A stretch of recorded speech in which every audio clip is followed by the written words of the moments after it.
Ya itu tadi, kalau yang satu jelas di belakangnya ada yang tidak sepaham dengan saya pribadi, yang Ideologi kedua ya, mungkin ideologi. Jadi sebenarnya masyarakat tuh nggak perlu susah-susah milih ya, bener nggak Kang Ben?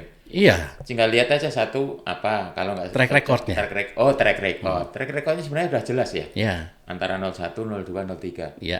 Apalagi setelah didukung Pak Mahfud itu gimana komentarnya? Wah, itu pengalaman saya di akar rumput ya. Karena kita bergerak itu dari bulan Juni sampai sekarang hampir sudah 500 titik. Wih, luar Kita biasa. bergerak ya dengan tim itu, dan kita ngobrol begitu Pak Mahfud diangkat sebagai cawapres. Kita juga kaget respon masyarakat di bawah itu, terutama anak mudanya yang di daerah ya, di pelosok, dan ibu-ibu, mereka tuh sangat senang sekali dengan kehadiran Pak Mahfud. Saya nggak ngerti kenapa, padahal sosok Pak Mahfud itu kan boleh dibilang dia bukan yang populis. Betul. Ya, Betul. dia bukan seorang populis, tapi begitu saya ngobrol dengan masyarakat di bawah itu ya, kemunculan Pak Mahfud ini sangat berbeda. Memang mereka sangat happy lah dengan kemunculan beliau. Baik, tadi ada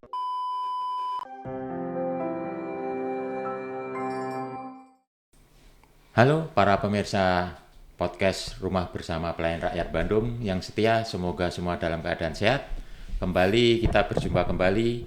Kali ini kita kehadiran seorang tamu yang semakin kesini semakin istimewa dan semakin unik-unik. Ya. Siapa beliau hari ini? Dan podcast ini memang untuk para relawan-relawan juga dari Capres ya. Jadi siapa beliau? Kita nanti akan ngobrol lebih lanjut. Dan selamat datang Kang Beni Selamat datang Mas di Budi. podcast RBPR Bandung ini. Ya, terima kasih sudah diundang kemarin. Ya, kita ngobrol-ngobrol sebentar, tapi sebelumnya silahkan boleh memperkenalkan diri untuk ke pemirsa, monggo. Baik, salam kenal, saya Beni, saya alumni Ganesha 10, Angkatan 89, aktivitas saya sebagai konsultan kreatif di beberapa event organizer. Mungkin itu. Oh iya, Ya. menarik ini. Tadi tinggal di Saya tinggal di domisili di Tangerang Selatan. Wah, di Tangerang ini kebetulan ini di Bandung ini luar Ya. biasa, kita istimewa nih. Baik Kang Beni, ini kita sedang berada di tahun politik ini, ya kan? Tahun yang seru ya. Tahun yang seru. Tapi kita bincang-bincang santai, jangan menyeramkan.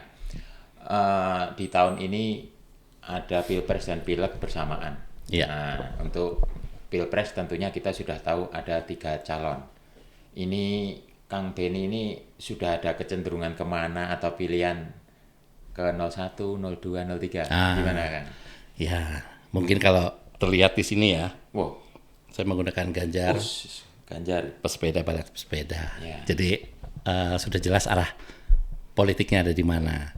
Dan kebetulan saya bersama sahabat-sahabat saya, alumni ITB 89 juga, beberapa orang kita membuat Relawan Kawan Juang Ganjar Pranowo. Oh, nama organ relawannya Kawan Juang. Kawan Juang. Nah, kenapa Kawan Juang nih sih? Pengen menarik ini. Ya, singkat kata sih, Kawan Juang itu kita ingin lebih ramah, lebih dekat dengan siapapun, bisa berkawan dan kita bisa berjuang dengan relawan-relawan manapun maupun organ-organ lain. Makanya kita beri nama Kawan Juang. Oh iya, menarik. Sejak kapan ini Kawan Juang ini hadir? Kalau aktivitas ataupun kegiatan kerelawanan kita yang sudah dilakukan itu sejak bulan Juni 2023. Oh, lumayan. Jadi kita punya program namanya Indonesia Sehat. Ini kita memberikan pemeriksaan kesehatan gratis untuk lansia dan balita awal itu. Kemudian kita juga ada jalan sehat, kita juga ada mengadakan kegiatan sepeda sehat di beberapa kota. Kemudian yang terakhir kita juga menyiapkan makanan untuk mereka dengan judul Indonesia Kenyang. Indonesia Kenyang. Indonesia Kenyang. Dan hari ini di bulan Januari sampai Februari ini kita juga membuat pementasan wayang golek di 6 kota. Wih, menarik ini. Menarik sekali. Ya. Tadi kayaknya core-nya di kesehatan. Kesehatan. Seperti itu ya. Ya. Nah, nyambung dengan ini kayaknya nyambung juga ya dengan programnya Pak Ganjar ya. Ya, yang satu Vaskes, satu desa, Satu desa Vaskes, satu tenaga kesehatan. Ya, puskesmas. Mantap. Ini di mana kawan juang ini pusatnya di Jakarta, di Bandung atau di mana? Dan bergeraknya tadi di kota-kota mana? Ya, aktivitas kita ini kita lakukan di Jabodetabek dan Jawa Barat. Oh, Jabodetabek, Jawa Barat. Iya, karena ini wilayah, ya kebetulan kami domisilinya memang sebagian di Jabodetabek anggotanya dan juga di Jawa Barat. Kalau Jawa Barat kita lebih memilih karena memang kita akan kembali ke tanah kelahiran kita. Ya. Teman-teman kita ini ada 5 orang, saya, Kang Ugi, Kang Omen, Kang Indra, dan Kang Abbas. Itu semua kelahirannya di Jawa Barat. Jawa Barat. Gitu. Dan kebetulan juga kita alumni dari Jawa Barat. Ya? Iya. Wah, luar biasa ini. Alasan dulu ini secara pribadi kan tentunya dari angkatan 89 itu juga macam-macam ya. Ya. Kemudian bergabung sebagian tadi disampaikan menjadi kawan juang mendukung Pak Ganjar. Nah, Kang Benny sendiri ini apa alasan kok mendukung Kang Ganjar atau alasan kawan juang mendukung Mas Ganjar? Kalau saya secara pribadi nih, ya. 01 saya jelas enggak. Apa nih kalau boleh latar sedikit? Belakangnya yang Apa kita tahu di enggak? belakangnya itu let's say banyak kecenderungan tentang Islam yang radikal ya, itu tentu gitu. tidak. Ya, Kalau oke. 02 jelas nggak mungkin. Apa alasannya? Apa sama ini? Enggak. Beda Mas. Apa ini? 98 kan kita ada di sana Mas ya. Oh, 98. Kita udah tahu lah ya. Aktif, ya. Artinya yang mungkin lah apapun yang terjadi kita mendukung yang kita tolak waktu itu. Oh, gitu. Jadi berarti dulu kalau boleh flashback nggak pilih ini juga ya? Nggak pilih PS ya, Prabowo ya? Enggak, Dan sekarang konsisten. konsisten. Meskipun Alhamdulillah masih konsisten. meskipun dulu dukung Jokowi, tapi sekarang konsisten Iya, menolak. konsisten menolak untuk itu. Itu bisa disimpulkan juga mungkin berarti kita harus lihat track recordnya ya. Iya. Track recordnya. Keunggulan Mas Ganjar apa sih? Kan mungkin juga punya track record. Ya, kalau saya perhatikan gitu, kenapa kami akhirnya memilih beliau. Ya. Kebetulan waktu kami membuat Kawan Juang ini memang kita sama-sama senang belusukan dengan Kang Ugi itu ya. Belusukan tuh ke masyarakat. Ke masyarakat, Ke kita pakai daerah-daerah, sepeda, kita ngobrol dengan warga gitu. Saya pengen tahu apa sih sebetulnya yang diinginkan oleh mereka, apa yang mereka harapkan dari pemilu sekarang. Nah, kami melihat Pak Ganjar ini tipikal yang memang turun ke bawah juga. Jadi bukan pencitraan ya? Bukan pencitraan. Kebetulan saya pernah mendampingi dia juga waktu di mana nih? Di Jawa Tengah. Ketemu, bukan mendampingi, ketemu beliau. Saya melihat dengan mata kepala sendiri ya dia turun ke masyarakat gitu. Jadi ya salah satu yang menguatkan kita adalah itu. Jadi seorang pemimpin ya harus memberikan layanan, bukan dilayani oleh masyarakat.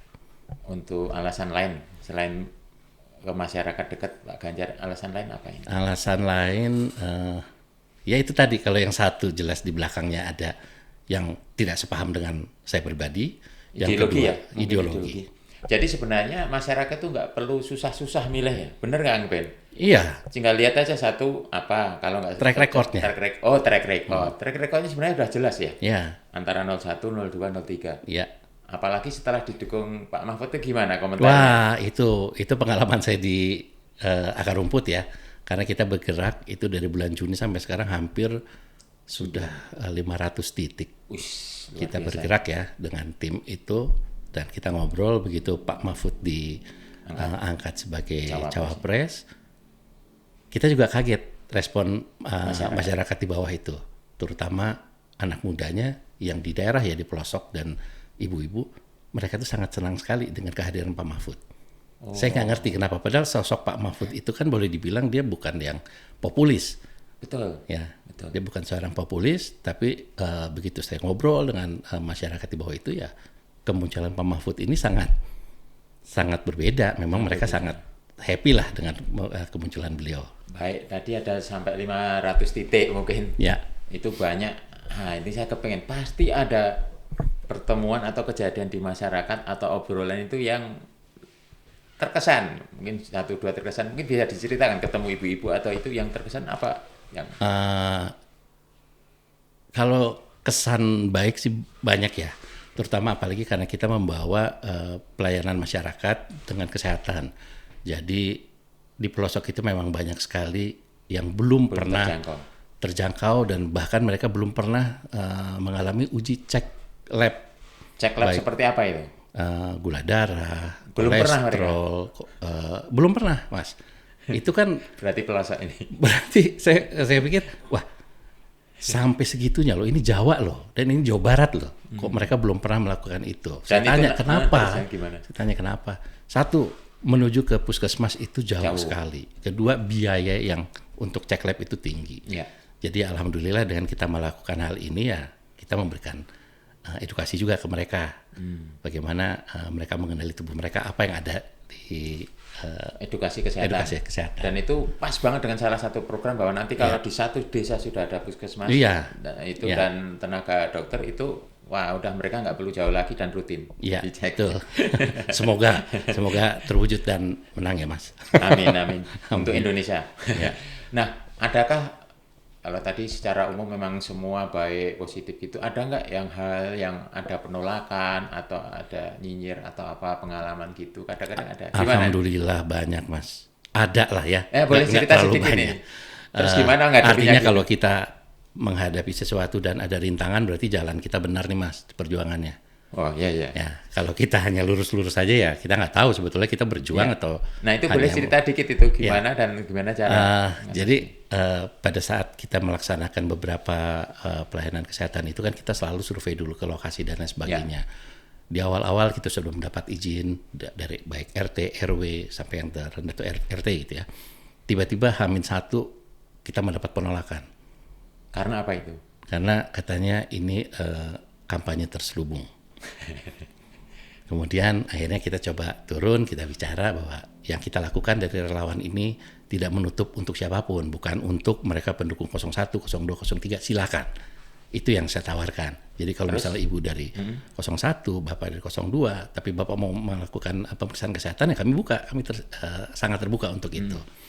Ya terjadi perdebatan. Biasanya kalau udah kayak gitu, kalau izin sudah keluar dari RT atau RW, bahkan dari yang lebih tinggi kepala desa ya, itu mereka pasang badan.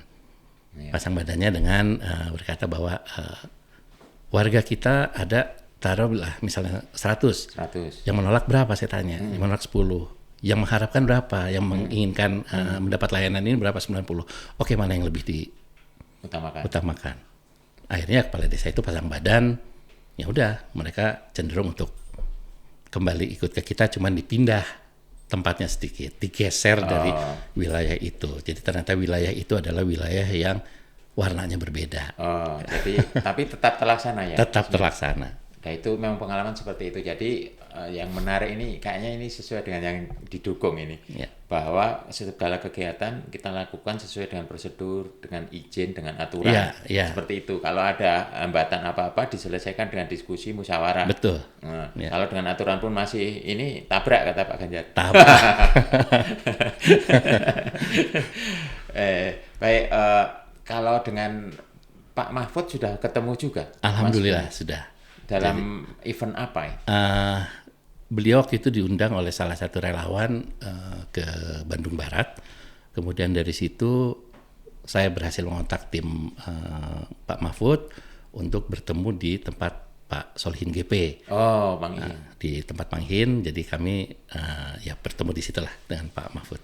Sempat secara pribadi atau ya, khusus? Sempat. Apa dari situ poinnya? Kan dulunya belum pernah ketemu. Ya orangnya sederhana banget ya.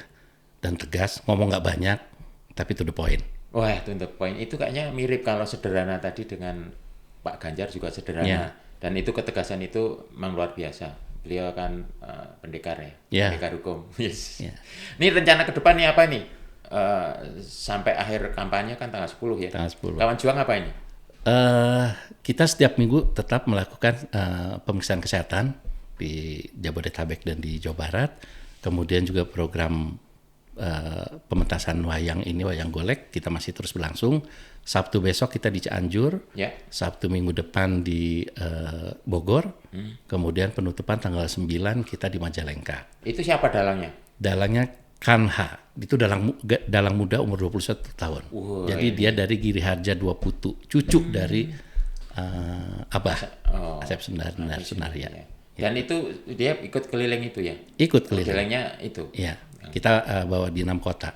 Weh, dan kita memunculkan sosok Pak Ganjar dan Pak Mahfud dalam bentuk wayang. Itu bagi-bagi yang penggiat kebudayaan masih bertanya nih, pasangan mana yang ini menggelar kegiatan atau mendukung kebudayaan bangsa sendiri. Nah ini jawabannya ternyata. Ya. Nanti kita tunggu kan. Karena memang ya banyak pesan yang bisa kita sampaikan di wayang tersebut ya melalui dalang gitu. Karena di situ tontonan dan tuntunan ya. Iya, iya betul sekali Mas. Menarik ini, saya nanti pengen lihat juga nih kalau pas waktunya kosong. Boleh, itu kita siarkan secara streaming. Oh itu bagus tuh, Ya. di mana itu? Ada nanti saya kirim channel YouTube-nya untuk link pementasan wayang. Kita sebar-sebar untuk pemirsa juga. Ya, siap. Kemudian ada cerita lain yang terlewat yang khusus menarik di mana gitu sebelum? Kalau sebetulnya sih jujur ya, saya sangat optimis di akar rumput ini kita nggak pernah bersinggungan dengan relawan baik organ lain dari 01 dan 02. Oh, jadi kita Kawan Juang adakan kegiatan di suatu tempat, di suatu lokasi, biasanya diterima masyarakat dan terbuka. Iya. Belum pernah saya berbenturan dengan paslon lainnya. Kalau dengan tapi ada tapinya. Tapi di pelosok di penjuru manapun kita tuh kalah kalau untuk urusan spanduk, baliho dan lain sebagainya. Kita paling kecil. Saya dari Rancaikek ke Cicalengka, saya hanya menemukan 7 balihonya Pak Ganjar. Dibanding yang 02, 01? Itu setiap 100 meter ada, Mas. Setiap 100 meter ada itu, Mas. Ya, tapi semoga itu tidak menunjukkan di masyarakat. Ya, makanya saya bilang kalau dengan warga dan masyarakatnya, kita melihat optimis ya. Oke, berarti benar. Baik Kang Benny, ini terima kasih kehadirannya. Tapi sebelum kita akhiri podcast kita, mungkin ada pesan-pesan untuk pemirsa, khususnya Jabodetabek. Silahkan. Ya, terima kasih kepada seluruh mitra Kawan Juang yang sudah bekerja sejak bulan Juni tanpa pamrih. Semoga apa yang kita lakukan ini dapat menjadikan manfaat untuk negara, dan saya juga mengajak kepada seluruh relawan, mari kita berkawan, mari kita berjuang sama-sama untuk kebaikan dan kemenangan Indonesia. Baik, demikianlah para pemirsa, kita sudah kehadiran salah seorang relawan dari organ Kawan Juang, dan pesan terakhirnya tadi, marilah sesama relawan kita bersatu padu dan saling menghargai karena tujuannya sama untuk memperjuangkan kemenangan paslon 03. Dan jangan lupa datang ke TPS tanggal 14 Februari, sudah tidak lama lagi. Kita gunakan hak pilih kita. Sekali lagi terima kasih, sampai bertemu lagi di podcast berikutnya dengan relawan yang lain, dan salam persatuan Indonesia.